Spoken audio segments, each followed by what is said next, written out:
All right, so Banjo is kind of relaxed quite a bit more. He's still not comfortable. You can see he's practicing avoidance by not looking at me. There's a little bit of a tension on the leash. But now we left a treat kind of right in front of him, and it took about half an hour or so. But eventually he took the treat. Now, I'm not handling the treats. I'm having the guardian handle it because he's still very insecure about it.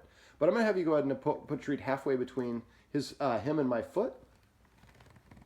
There we go. So we're not encouraging or enticing or pointing it out. We're just making it available. Now the treats that I use, these are the Tricky Trainer liver flavor from Cod Star. They have a very strong aroma. And that's, when it comes to food for dogs, the most important thing is the scent. So, of course, he was eating these before, and as soon as I start filming this, he decided I'm going to stop doing that. But you can see that he's looking at something. He's not just kind of looking off to avoid me. And I can tell because I can see his eyes moving around, and his ears are oscillating a little bit. So he's actually checking things out and is aware of his surroundings. This is another good indicator that the dog feels comfortable. Now, if he's all hunched over, his head is lowered, he's avoiding eye contact, he's licking his lips, these are all signs of stress or being uncomfortable with the situation. So when he's like that, we certainly don't want to pet him, and we would prefer not to have the guest moving around a lot. We'd like to have a guest come and kind of do what I did. Sit down. The leash is underneath the guest's foot, so the dog is blocked from running away, but the guest does not try to talk to the dog, interact with the dog, or even offer the treats. We're just putting the treats there. Now, ideally what we'd like the dog to do, go ahead and why don't you grab the treat and kind of touch his nose with it, and then put it a little bit closer to him. There you go. No, even further closer. There you go. So I'll take a little bit of tension off the leash. Let's try that exercise again. There we go. All right. So what we want to do is we want to look for the dog to start relaxing. So sitting and lying down are a sign of being more relaxed. And again, we don't want to take too much or put too much tension on the leash or have it too short. The dog should have enough room to sit or lie down without being tension on the line. So I'm going to kind of loosen up the leash a little bit. There we go. Because that tension can on the leash can create tension in him.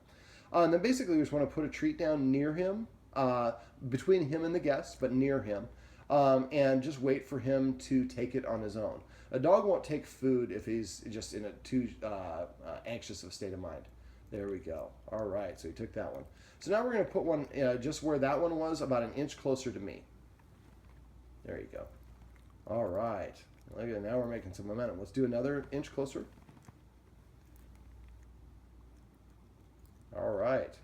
So he's looking at the human while he's getting these. This is kind of a form of counter conditioning. And the human's not trying to do anything or even move. Let's do another one. So this one's even further away. He had to lean forward a little bit. So now we're going to do one about another inch as well. What we're doing is basically rewarding him for moving forward and towards the human. Dogs get over things by literally moving in a forward manner. So next time I'm going to have you put one just about an inch away from my boot. So again, he's taking it and pulling away, which shows he's not quite secure with me, but the fact that he's taking a treat shows that he's calm enough.